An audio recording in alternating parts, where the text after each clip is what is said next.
ভাবুন তো, একজন প্রেসিডেন্ট রাতারাতি দেশ ছেড়ে পালালেন। দুর্নীতি, বিক্ষোভ আর সেনা বিদ্রোহ। মাদাগাস্কারের রাস্তায় এখন একটাই প্রশ্ন, কে চালাবে দেশ? মাদাগাস্কারের প্রেসিডেন্ট আন্দ্রি রাজুয়েলিনা আর দেশটিতে নেই বলে ধারণা করা হচ্ছে।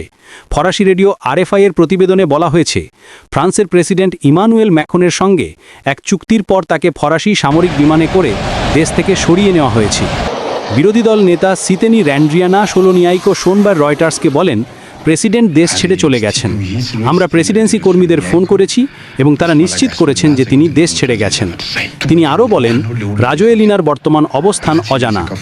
একটি সামরিক সূত্র রয়টার্সকে জানিয়েছে, রাজোয়েলিনা রবিবার একটি ফরাসি সামরিক বিমানে দেশ ছেড়ে চলে গেছেন।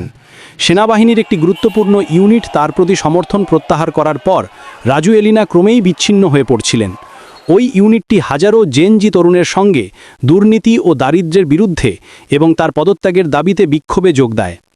সেপ্টেম্বরের 25 তারিখে খাবার পানি ও বিদ্যুতের সংকট ঘিরে প্রাক্তন ফরাসি উপনিবেশটিতে বিক্ষোভ শুরু হয়, যা দ্রুত দুর্নীতি, অদক্ষ প্রশাসন ও মৌলিক সেবার অভাবের বিরুদ্ধে এক সর্বজনীন বিদ্রোহে রূপ নেয়।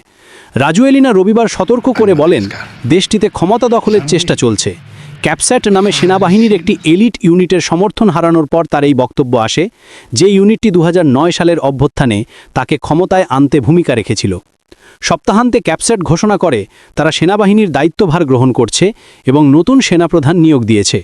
বিক্ষোভকে সমর্থন করা আধা সামরিক জেন্ডারমেরি বাহিনীর একটি অংশ সোমবার আনুষ্ঠানিকভাবে বাহিনীর নিয়ন্ত্রণ নেয়, যেখানে সরকারি কর্মকর্তারা উপস্থিত ছিলেন বলে রয়টার্স প্রত্যক্ষদর্শীদের বরাতে জানিয়েছে। সেনেটের একটি বিবৃতিতে জানানো হয়েছে, বিক্ষোভে ব্যাপক ক্ষোভের কেন্দ্রবিন্দুতে থাকা সেনেটের সভাপতিকেও তার পদ থেকে সরিয়ে দেওয়া হয়েছে। আন্দ্রেন দ্রেমানজারিকে অস্থায়ীভাবে নতুন সভাপতি হিসেবে নিয়োগ করা হয়েছে। সংবিধান অনুযায়ী প্রেসিডেন্টের অনুপস্থিতিতে যতদিন না নতুন নির্বাচন অনুষ্ঠিত হয়, সেনেটের সভাপতি অন্তর্কালীন রাষ্ট্রপ্রধানের দায়িত্ব পালন করেন।